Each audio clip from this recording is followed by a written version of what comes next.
महाराष्ट्र शासन संचालित जिला उद्योग केंद्र चंद्रपुर द्वारा सुशिक्षित बेरोजगार युवाओं को मुख्यमंत्री रोजगार निर्मित कार्यक्रम CMEGP के माध्यम से स्वरोजगार का अवसर। इस कार्यक्रम के तहत राज्य में युवाओं की रचनात्मकता को बढ़ावा और स्वयं रोजगार के लिए अनुकूल वातावरण दिया गया। इसका लाभ लेने आप महाराष्ट्र के निवासी और 18 से 45 वर्ष की आयु के होना चाहिए। अधिक जानकारी के लिए संपर्क करें जिला उद्योग केंद्र चंद्रपुर। नमस्कार, मैं हूं आपके साथ हर्षिता और आप देख रहे हैं पार्थशर समाचार, सत्य परमो धर्म। चंद्रपुर जिला हाथी रोग के लिए अति संवेदनशील जिला है। वर्ष 2004 से जिले में हाथी पांव उन्मूलन के लिए सर्वव्यापी औषधि अभियान प्रत्येक वर्ष चलाया जा रहा है। उक्त अभियान के फलस्वरूप जिले में नए हाथी पांव संक्रमण की संख्या में कमी आ रही है। केंद्र सरकार के दिशा निर्देश 2025 के अनुसार जिले के 10 तालुकाओं में राष्ट्रीय कीट नियंत्रण कार्यक्रम के तहत यूनिवर्सल ड्रग उन्मूलन मिशन NDA-IDA 2025 लागू किया जा रहा है। तदनुसार चंद्रपुर जिले के चंद्रपुर ग्रामीण, भद्रावती, राजुरा, पोभुन्ना, गोंडपीपरी, मूल, सावली, मिदेवही, ब्रह्मपुरी और चिमूर तालुका में यह अभियान 10 फरवरी 2025 से 20 फरवरी 2025 तक घर घर जाकर नागरिकों को सीधे भोजन खिलाने के लिए चलाया जाएगा। 21 और 22 फरवरी 2025 को प्रत्येक ग्राम में एक बूथ की तरह कुल 1253 बूथ होंगे और गृह भ्रमण के दौरान गोलियां खाने से छूट गए पात्र लाभार्थियों को गोलियां खिलाई जाएंगी। इस अभियान में कुल 4 उपजिला अस्पताल, 5 ग्रामीण अस्पताल और 80 केंद्रों को मिलाकर कुल 1030 गावों और 92 वार्डों की पात्र लोगों को गोलियां खिलाई जाएंगी। येणाऱ्या कर्मचाऱ्याच्या समोर खाव्यात, जेणेकरून आपण हत्तीपाय, अंडवृद्धी, मायक्रोफायलेरिया दूषित रुग्ण याची संख्या आपण कमी करू शकतो। कारण की हत्तीपाय झाल्याच्या नंतर त्याच्यावर इलाज नाही, परंतु वर्षातून एक वेळा जर आपण गोळ्या खाल्ल्या तर आपल्याला याच्यापासून प्रतिबंध होऊ शकतो। तर त्यामुळे मी सर्व नागरिकांना नम्र आवाहन करतो की आपण आपल्या घरी येणाऱ्या आरोग्य कर्मचाऱ्यांना सहकार्य करावे आणि त्यांच्या समोर या सर्व गोळ्या खाव्यात। धन्यवाद।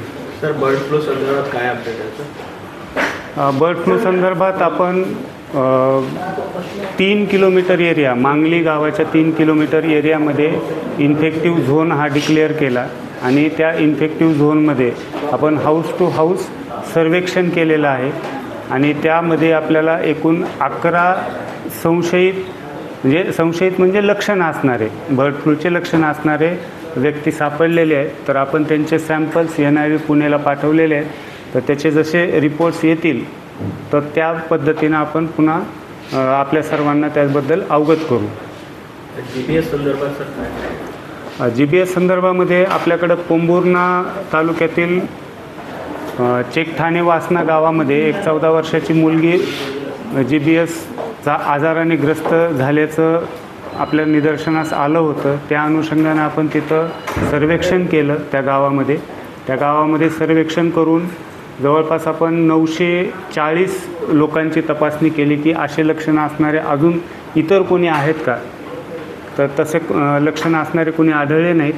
त्याचप्रमाणे आपण तिथल्या 21 पाणी नमुने तपासणीसाठी पाठवले आणि ब्लिचिंग पावडरचे नमुनेही तपासणीसाठी पाठवले। तर ते 21 पाणी नमुन्यांचा पण रिपोर्ट आपल्याला प्राप्त झालेला आहे आणि सर्व 21च्या 21 फिट फॉर ड्रिंकिंग असा रिपोर्ट आलेला आहे। तर आणि ती जी रुग्ण आहे 14 वर्षाची मुलगी, तर तिचीही तब्येत एकदम व्यवस्थित आहे। तिला आज सकाळीच GMC नागपूरमधून डिस्चार्ज भेटलेला आहे। तर त्यामुळं नागरिकांनी घाबरून जाऊ नये। आणि दुसरी केस आहे ती भद्रावतीमधली, तर चंदनखेडा PSC मधली, तर ते सध्या नेल्सन हॉस्पिटलमध्ये ॲडमिट आहे आणि तिच्याही प्रकृतीमध्ये सुधारणा होत असल्याचं नातेवाईकांशी बोलल्याच्या नंतर समजलं। जे आपण रूटीन AFP सर्व्हिलन्स करतो, ॲक्यूट फ्लॅसिड पॅरालिसिस सर्व्हिलन्स, तर त्याच्यामध्ये ती केस डिटेक्ट झालेली आहे आणि पुढं चालून जशा तपासण्या झाल्या तर त्याच्यामध्ये निदर्शनास आले की ती GBSची केस आहे। तर तिथंही ज्या ॲक्टिव्हिटीज आपण पोंभुर्णा तालुक्यात केल्या त्या चालू करत आहोत।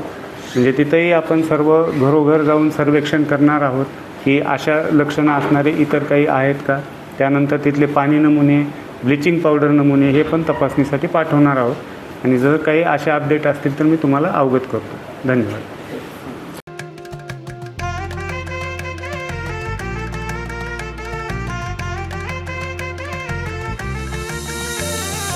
माना पानाचा ना त्या गोत्याचा पसारा लई बाई वाढला.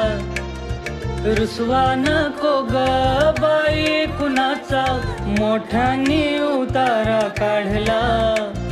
लगीन घाई सुचून देई खरेदीने पणा काढला. खरेदीला वर्षीधीने उत्साह नवा आणला. बांधला बसका बांधला